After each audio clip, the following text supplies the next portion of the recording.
It looks like a Tea Party rally. Crowds of Americans protesting their government. But of course, most of the protesters in America today are not Tea Partiers. They're the unions protesting their state governments. And lately, polls suggest many Americans side with the unions. So, are these union protests the equivalent of a Tea Party on the left? Will they swing the pendulum back toward bigger government? Let's ask a pro-union guy, David Callahan. He co-founded Demos, the progressive think tank. Also here from the real Tea Party to fight back is Matt Kibbe, head of Freedom Works. So, Matt, you first.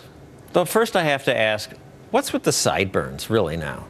Well, it turns out that Keith Olbermann hates them, and he ran a whole bit attacking my sideburns. So I figure you keep them just for that? I figure when it comes down to it, you're either with Keith Olbermann or you're with me. There's two parts of the world now. All right, let's go back to the serious stuff. You're toast. His side, as the unions are taking over, public is swinging back with them.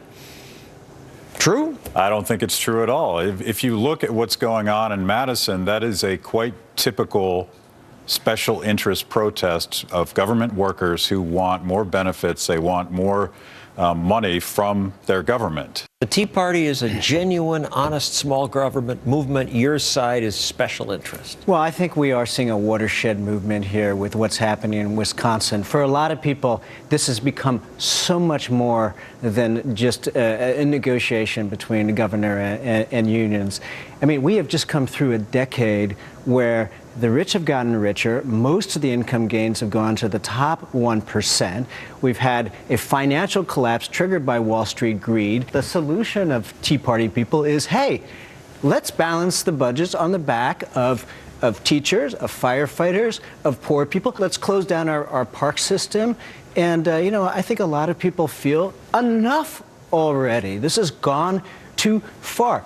Governor Walker has not asked for any sacrifice on the part of the wealthy people in Wisconsin. Maybe the Americans who've done so well in the past decade should help get us out of this situation. Your response? Well, tragically, I don't think either Washington or Madison have cut anything yet.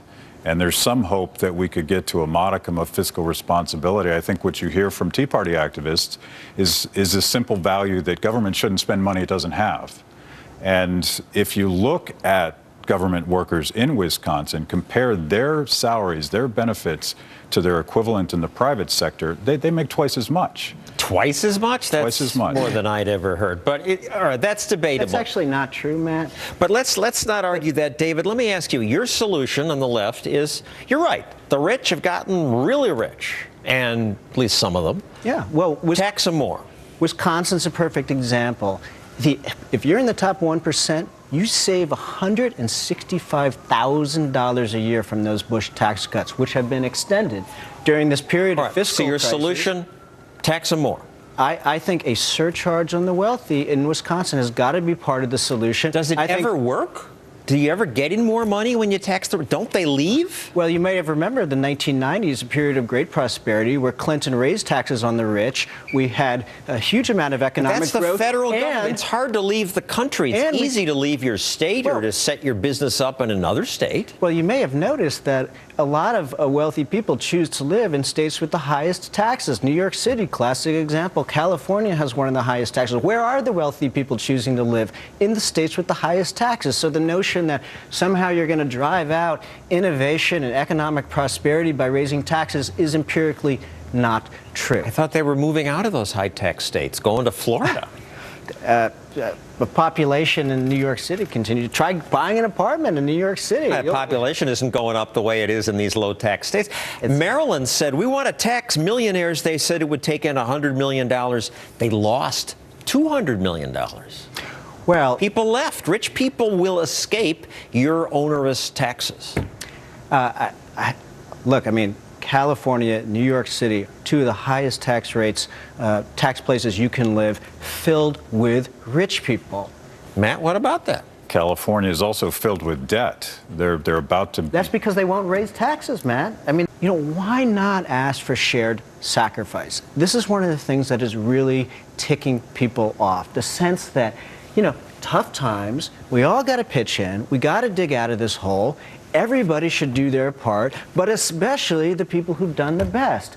And Matt, what is it? Why not raise taxes on the wealthy? What's wrong with that? Why would you reward government for so poorly managing their budget? We spent too much, we didn't get the job done, therefore we're going to go to the taxpayers again. It's the fundamental difference between the private sector and the public sector. In the private sector, if you have less revenue, you tighten your belt. Spending on education in Wisconsin has doubled from 1998 to 2008.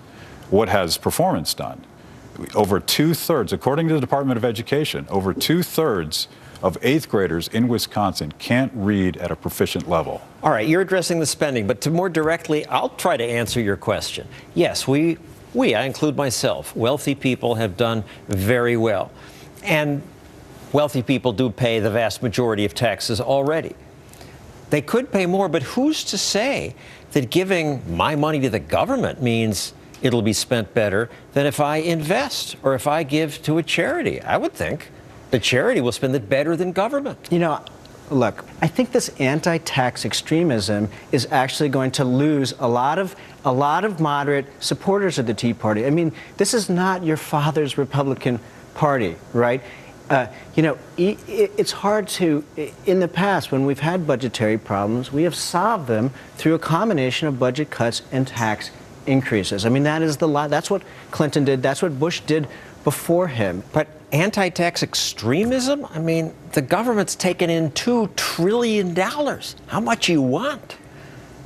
Look, when you have a bipartisan commission that says you need to do a combination of tax increases and budget cuts, and you have a Republican Party that is ideologically opposed to any tax increases ever under any circumstances, Matt, I'll give you last word on this. That is not the way that you win the center. President Obama refused to embrace the findings of his own commission.